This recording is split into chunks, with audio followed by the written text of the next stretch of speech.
Hey folks, I'm Dr. Joe Esposito. Thanks for tuning in tonight. In case you're wondering who this strange man is sitting in for tonight, I do a radio show on Sunday mornings here on WSB at 5 o'clock in the morning, and I'm also a regular guest on the lovely and talented Belinda Skelton's Atlanta Living Show on Saturdays.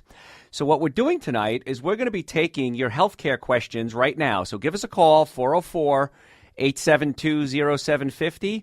Or our 800 number, 1-800-WSB-TALK. So before I start taking calls, but you can call in now, I want to discuss something that happened in the news this week.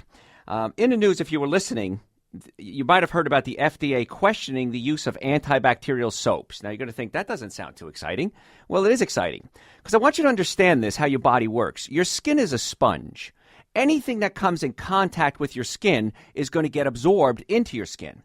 I mean, think about this. You put on hand lotion. It's an oil. It doesn't evaporate. Where does it go? It gets absorbed into your skin. So I want you to consider not just what you eat is going to affect your health, but anything you come in contact with is going to affect your health. And the reason I got excited about this is a while ago, I made a special hand sanitizer for my coworkers here at the studio, and they were kind of looking at it going, what's this? And I said, well, unfortunately, hand sanitizers, most of the commercial ones, have a chemical called triclosan. And when triclosan gets into your body, it can actually disrupt your hormones. And so we had this homemade triclosan. If you go to my website, I have the recipe for that, actually. It's drjoeesposito.com. Or you can just Google or Bing Dr. Joe. We're number one Dr. Joe in the world. And so this was months ago, and now the FDA is making a big to-do about this. So if you listen to my show on Sunday mornings, we usually have a segment called Dr. Joe is Right. And we always say it's in the Dr. Joe is Right column. Years ago, 20 years ago probably, I was talking about how hydrogenated oils and trans fats can actually lead to heart disease. Well, then a couple of years later, it became commonplace, the knowledge that trans fats is the number one cause of heart disease.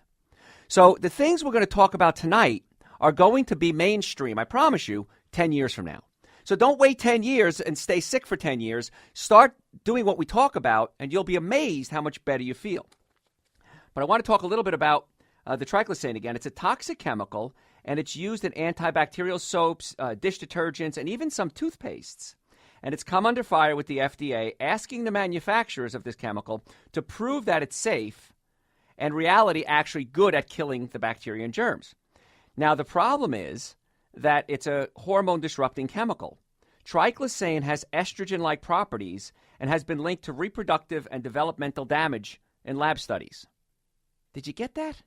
It's been linked to developmental and reproductive damages in lab studies. It's a very serious chemical. And what are you doing with it? You're putting it on your skin. You're putting it in your mouth. It's in toothpaste. Now, here's something for you, too. I'm going to give you a little aside here. If you have commercial toothpaste in your bathroom, go there, open up your cabinet, and read the side of the label. It has a warning on it. It says, warning, harmful if swallowed. Call poison control. It's toothpaste. What are you going to do with it? You're going to put it in your mouth. You're going to swallow it. So one of the reasons that regular toothpaste is toxic is because of fluoride, and we could do another 2-hour show on fluoride. We're not going to do that tonight. But the triclosan is a chemical that you shouldn't come in contact with in your hands, much less put it in your mouth. Thyroid damage, brain damage, even during crucial periods of development, poor sperm quality, memory and learning problems, and other specific health issues have been associated with antibacterial soap. Some pretty serious stuff. But what it does, it kills the germs, but it doesn't always kill them all the way. And if you know anything about nature, if you don't kill something, it comes back stronger. And the big concern now with these antibacterial soaps is that we're going to have these mutated germs. And they might be resistant to antibiotics. And that becomes a real serious issue. In fact, I've done a show on it not too long ago on the seriousness of these superbugs that we're creating. In your colon, you have over 100 different types of bacteria.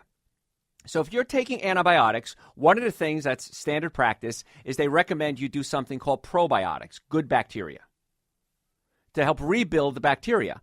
But if you're doing things like triclosan every day, you're giving yourself small doses of antibiotics. A lot of commercial meats and dairy products, they give the animals antibiotics. And if you're eating this stuff every single day, you're giving yourself low doses. And so what happens is eventually the bacteria in your colon actually die off, but then mutate. And now we start having a problem, things that aren't going to respond to antibiotics. So if you listen to my show on Sunday mornings, my approach is I want to teach you how to get healthy. There's 3 things you have to have in order to have health. Number 1 is a normally functioning nervous system. Number 2 is a normally functioning digestive system. And number 3 is you have to have good nutrition. That's pretty much it. If you follow those 3 rules, you're going to have a health care plan.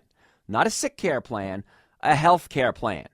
Now, there's going to be need for outside intervention. I mean, if you get, shot or if you get a bad infection or something, you're going to need outside sources. But this is something that you can do on your own all day, every day. Normally functioning nervous system, normally functioning digestive system, and good nutrition.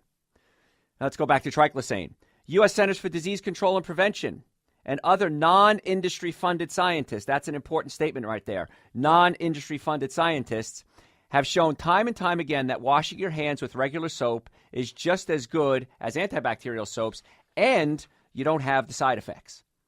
Some pretty good stuff there. So, triclosan is not the only bad guy when it comes to soap. If you see things like fragrance or parfum, these are also hormone-disrupting chemicals called phthalates. And phthalates can disrupt your hormones. Now, I don't know if you've noticed, I'm in my early 50s. And I've been in practice almost 30 years now. But I don't know if you noticed, but kids are growing up a lot faster than they used to. I don't know if you've gone to a high school or grammar school lately and look at the kids. It's scary. Studies out of the CDC here in Atlanta has shown that children, women especially, they've done studies on women. I don't know why they haven't done men. But girls are starting to reach puberty now as early as 7 years old. And not necessarily starting a menstrual cycle, but developing breasts, developing a figure, getting hips. So this is some scary stuff. And a lot of people, scientists like myself, think it's because we're exposing these children to these chemicals that alter their hormones. So that's some pretty serious stuff. So if you're going to use soap, and I think you should, what you might want to consider is what we call it all-natural soap. The soap I use is something called Castile soap. It's oil-based. It has essential oils in it to give it fragrance. It works great. So I recommend things like Castile soap, and you can get that at any health food store. Now, if you've never been in a health food store, you might want to consider spending some time there. And then, of course, the question is, if they're health food stores, what are the other stores? Well, just something to think about. So, folks, right now, if you want to give us a call with your healthcare questions, my number is 404-872-0750 and 1-800-WSB-TALK. Dean, Dean in Decatur, you're going to be on the air. Yes, sir. Hi. Hi, Dean. I have really bad scoliosis and spinal stenosis and some peripheral neuropathy. And I keep seeing these things in the newspaper and on the radio that says you could get these non-invasive procedures. And I was just wondering, is that something does it sound like that would work on somebody with my disability? Well, Dean, you're the 4th person today to ask me that exact question, scoliosis and spinal stenosis. It must be like an epidemic out there. I'm not a medical doctor, but I'll tell you what we can do about it. I'm board certified in chiropractic. I'm board certified in non-surgical orthopedics. I'm double board certified in nutrition.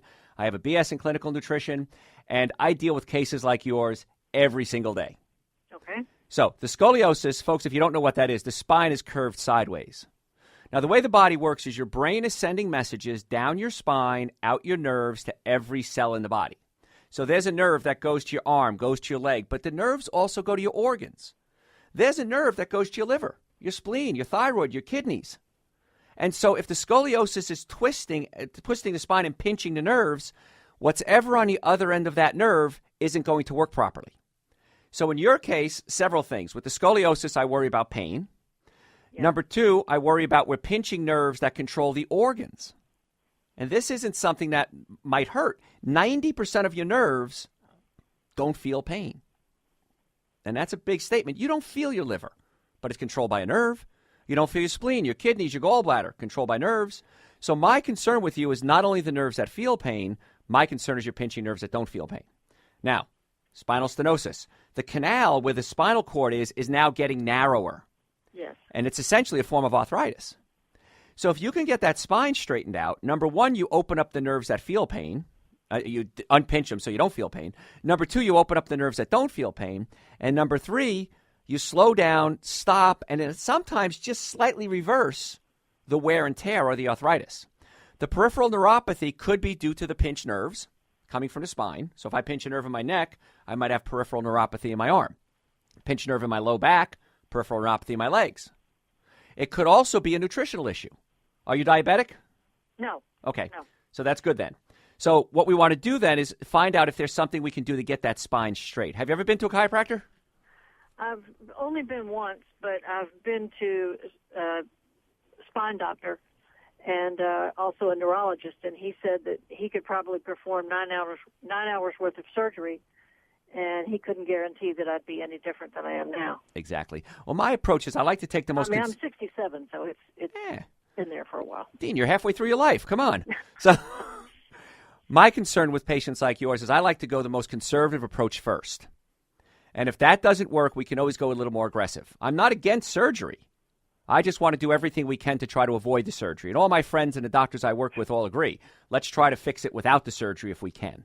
Oh, me too. I agree. Yeah, so it might be something to consider. In my office, I don't charge for consultations, and that goes for all my listeners. So if you want to go to my website, which is drjoeesposito.com, again, just Google or Bing Dr. Joe. Okay. If you want to give us a call, I'm more than happy to set up a time to take a look at it. And if it's something I can help, I'll tell you. If it's something I can't help, I'll tell you that too. Is that fair enough? That's fair. That's great. That's wonderful. Great, Dean. Thanks so much for your call.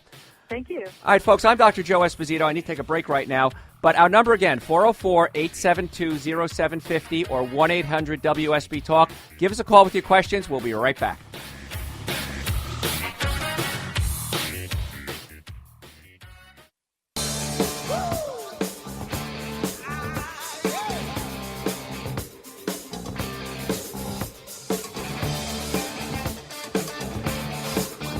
Hey, folks, I'm Dr. Joe Esposito. Thanks for staying with us. If you have a question, give me a call at 404-872-0750. Ryan in Woodstock, you're on. Thank you for your tonight. As you were talking earlier about the antibacterial soaps and the chemicals that are absorbed into our skin, my wife recently, over the last couple of months, has been kind of slowly transitioning us from the cookware in our kitchen from we would all consider normal, Teflon or nonstick, commercial cookware, sure, and moving to cast iron and kind of the ceramic-coated cast iron, I believe, is the other option. Just wanted to get your opinion and thoughts on, the impact of that and what that does to our food as we cook with that. Is that the same mentality that those chemicals are being absorbed into our food that we're cooking? Absolutely, yes. And in fact, John, my producer, and I did a show on this not too long ago. If you go to my website, again, drjoeesposito.com, I have my shows archived there. But we did talk about a topic just like this. In fact, John raises exotic birds, and he knew somebody who was using cookware, and they left it on the stove, the nonstick cookware. And when he came home, the bird was so sick that it eventually died. That's why they use canaries in a coal mine. The canaries are very sensitive to toxins. So there's chemicals that are released called PFOAs, and these are highly toxic chemicals that are released from these coated pans. So ceramic is a good choice, glass is a good choice, stainless steel is a good choice. But, Ryan, as a man, you want to monitor your iron levels. Because one of the problems is, as men, we don't lose iron like women do when they're going through their menstrual cycle. And so we can get too much iron in our blood. And if the iron builds up too high, it can essentially oxidize and basically rust in our arteries and can lead to heart disease. So one thing you can do is go donate blood. They'll test your blood for you. And it's also a good way for men to get rid of blood. If we have too much iron, we can get rid of it, and then we make new blood. But one of the issues we have with iron frying pans is you got to be careful. And also, you want to make sure if it's an iron frying pan, it's made in the United States. Because sometimes in other countries, they add chemicals in there. So a good ceramic, a good quality ceramic, glass is going to be a great bet. Stainless steel is also going to be good for you, too. The other thing I want to talk about is you don't want to cook your food too much. Anything heated above 110 degrees, we start to break down the nutrients and the enzymes. And it's not as healthy. Now, some foods, when you cook it, release some nutrients, but can kill off others. So what I try to recommend, folks, is about 60% of your diet you want to eat raw fruits and vegetables. And if you're doing raw fruits and vegetables, it's going to give you fiber, it's going to give you nutrients, it's going to give you phytochemicals. And I promise you, 10 years from now, when we're on the air together, you and I, we're going to be talking about nutrients that we discovered in an apple, in celery, in broccoli. Because 5 years ago, we didn't know about things like phytonutrients. Now we do. So cooking is okay, but try to get as much raw food in as you can. Does that make sense? And is juicing a good option for that as well? Do you lose a lot of the fibers when you juice, or is that a good? Typically try to juice a couple times in the morning during the week. Great question. If you're going to juice, you want to juice mostly vegetables. If you're going to start juicing fruit, what happens is your body can only process about 25 grams of fructose a day. Anything beyond that can cause liver problems. Okay? So if you're going to juice, lots of vegetables, just a little bit of fruit. Sound good? That sounds great. Thank you. Great, Ryan. Thanks for your call. I appreciate it. Folks, I'm Dr. Joe Esposito. Our number here, 404-872-0750. We will be right back. Don't go anywhere.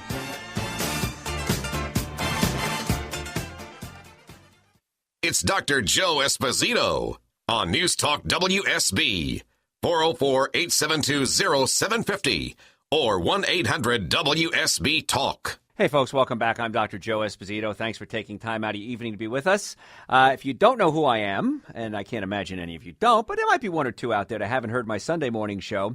We're on at 5 o'clock on Sunday mornings on WSB, and I'm also a regular guest on the lovely and talented Belinda Skelton's Atlanta Living Show on Saturdays. So I'm taking your calls today on healthcare. My number here is 404-872-0750 or 1-800-WSB-TALK, which is 972-8255. And the last caller, we were talking about cookware. And there's a chemical that's released from a lot of nonstick cookwares called PFOAs. And these are toxic chemicals that can do some real serious damage. But there's other nonstick chemicals that are put in your food every single day that you might not know about. For example, microwave popcorn is coated with nonstick chemicals that have been linked to thyroid disease, male infertility, and high cholesterol.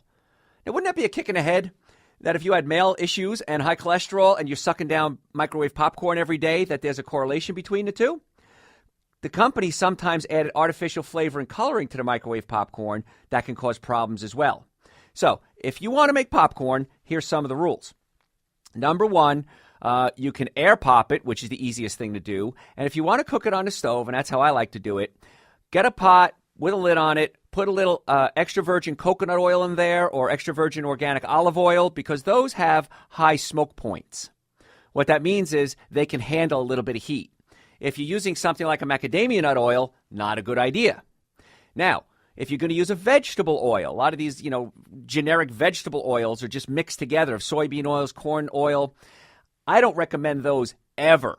A couple of reasons. Number one, corn and soy are high in something called omega-6 fatty acids. Omega-6 fatty acids increase inflammation. Now, I'm a chiropractor. People come to me all the time and say, Dr. Joe, I have pain. 6-7 days a week I'm dealing with pain patients. Omega-6 fatty acids can increase the inflammation in your body, which can actually increase the pain. So when patients come into my office, I check their nervous system, I check their digestive system, and I look at what they're eating. Because I can give them the best chiropractic treatment in the world, but if they're sucking down omega-6 fatty acids, it can be causing inflammation and they're not getting the results that they want. So if you're going to make popcorn, organic coconut oil or olive oil in a pan, shake it up. That's a good choice. I like to put something on it called nutritional yeast. Now, if you've never heard of nutritional yeast, that's why you're listening to the show, so you can learn about new things. Nutritional yeast is a powder, kind of looks like powdered mashed potatoes. Has a great flavor, almost sort of like a cheddar cheese, for lack of a better comparison, loaded with B vitamins, loaded with amino acids. Very, very good for you. And if you're going to use salt on your popcorn, that's okay, but I want you to use air-dried sea salt. Not just plain sea salt, air-dried sea salt. Because the air-dried sea salt, also Himalayan salt, usually black or gray salts, pink salts, they have over 70 minerals in them that are actually good for you. When you start using the white salt, it's heated to about 1,200 degrees and purified, purified to make it white, and you destroy a lot of the nutrients in there. So if you're going to do salt, you want to do air-dried or Himalayan sea salt. Much better choice, higher in nutrition. So, folks, I'm going to go to Laura now in Ackworth. Laura, you got a question for me?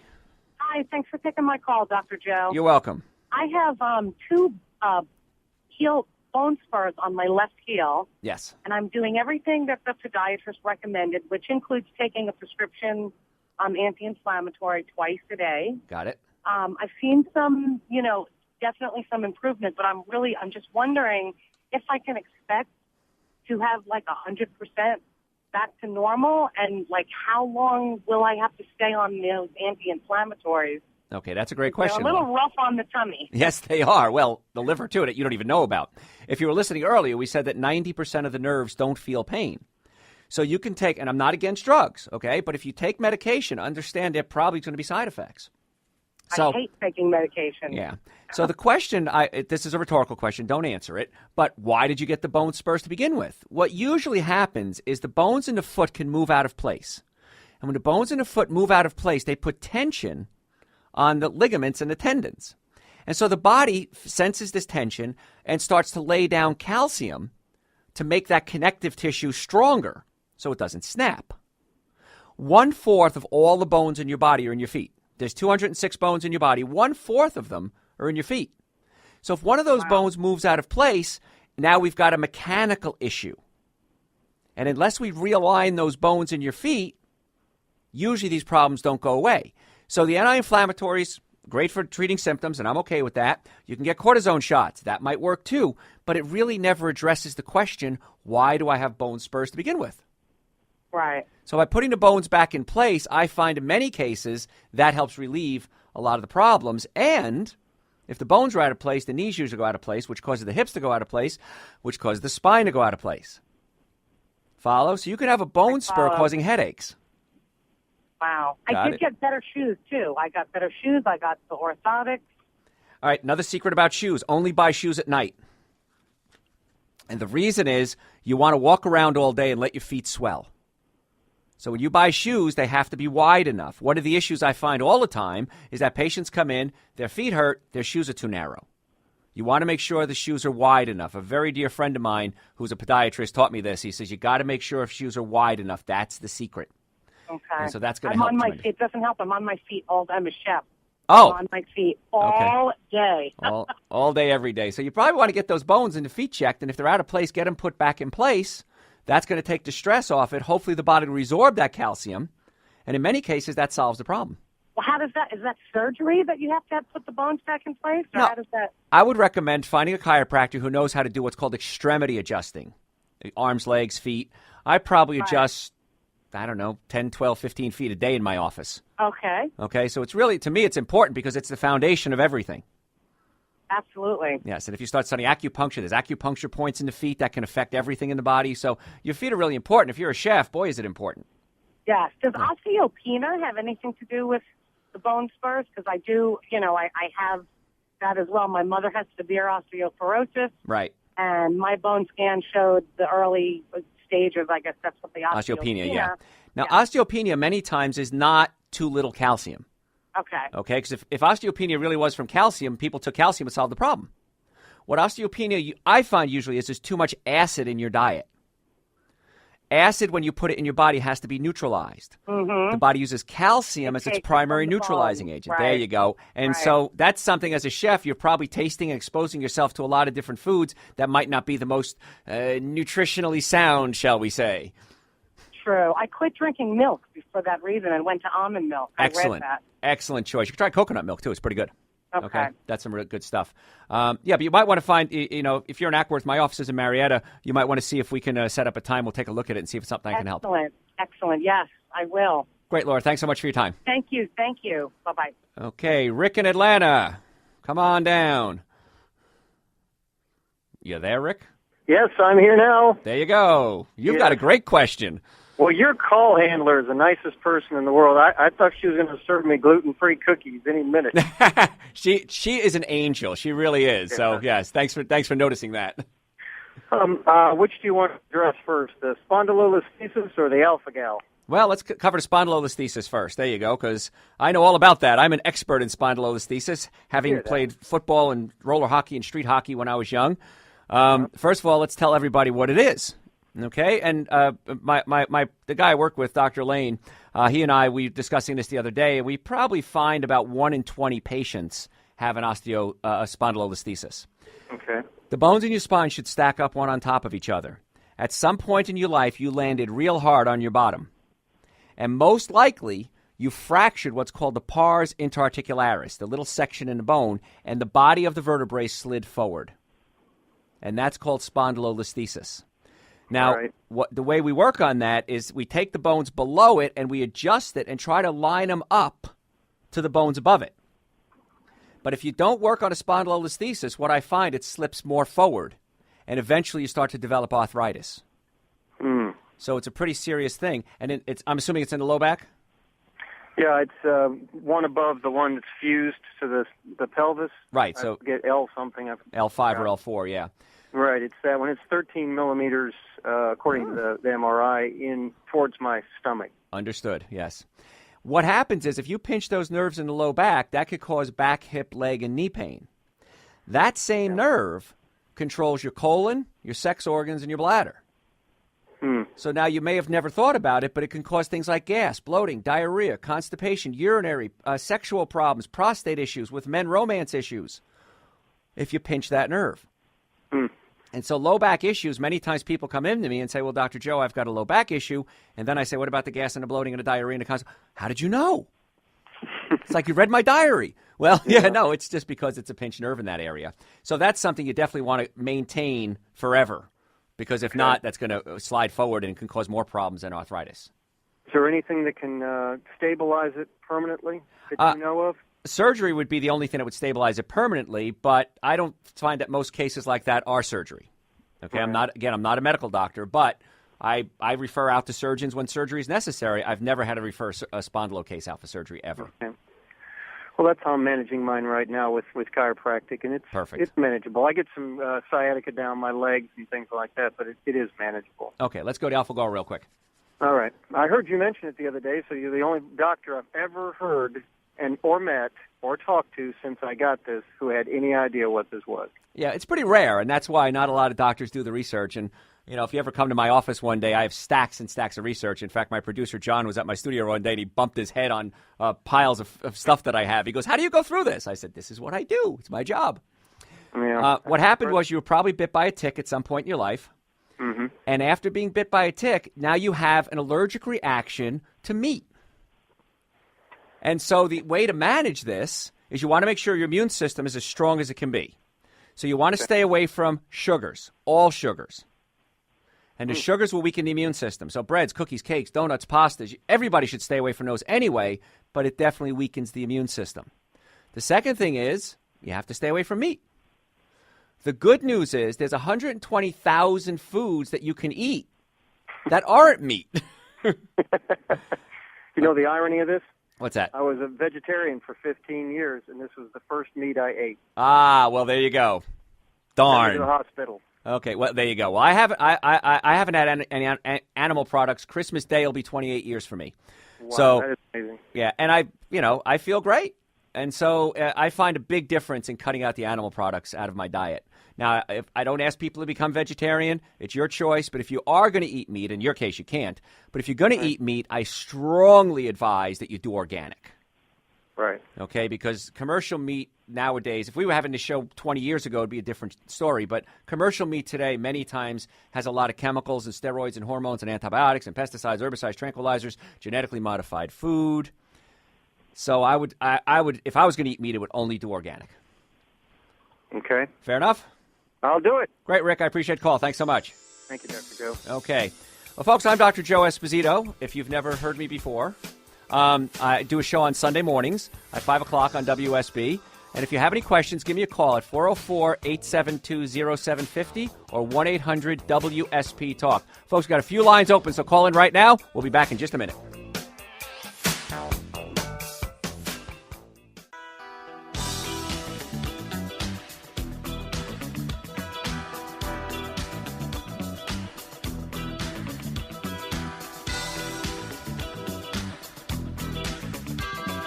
Hey, folks, welcome back. I'm Dr. Joe Esposito. Thanks for spending your Friday night with me. I really appreciate that. I know everybody's busy around the holidays here, so I just want to say thank you for spending some time with us. And we're getting some great calls tonight. Lee in Noonan, let's go to you first. Hey, how you doing, Dr. Joe? Good to talk to you again. Thanks, Lee. Couldn't be happier. How can I help you? I've been to your office and got a lot of good advice, and we do all natural on everything. But here lately, I'm 57, Dr. Joe, and I've started bruising easy, and I don't know if it's something I'm doing.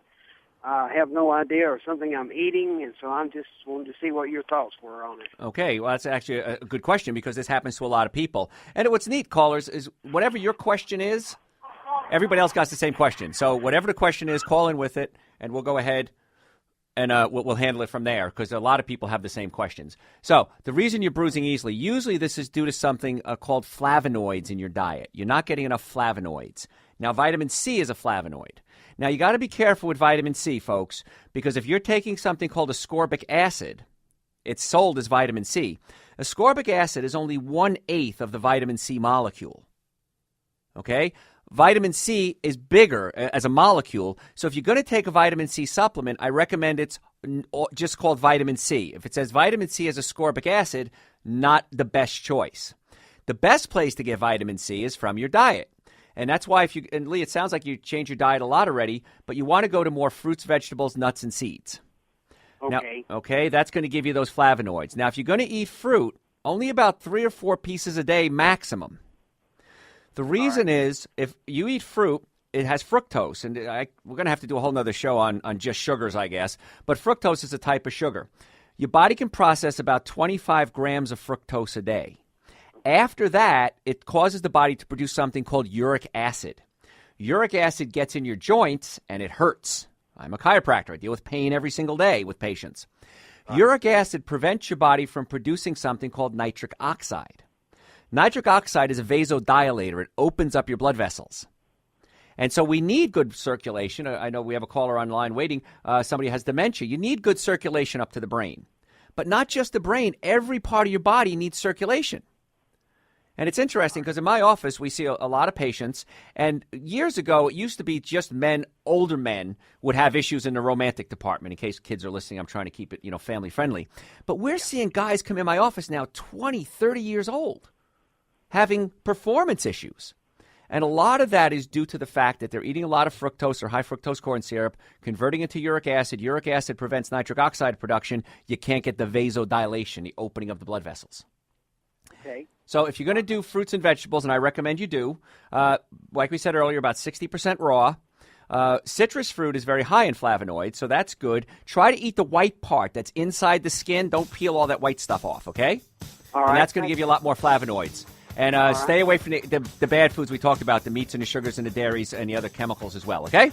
All right. Thank you, doctor. All right, Lee, I got to take a break. Folks, I'm Dr. Joe Esposito. Call us right now, 404-872-0750, and I will take your call. Don't go anywhere. We'll be right back.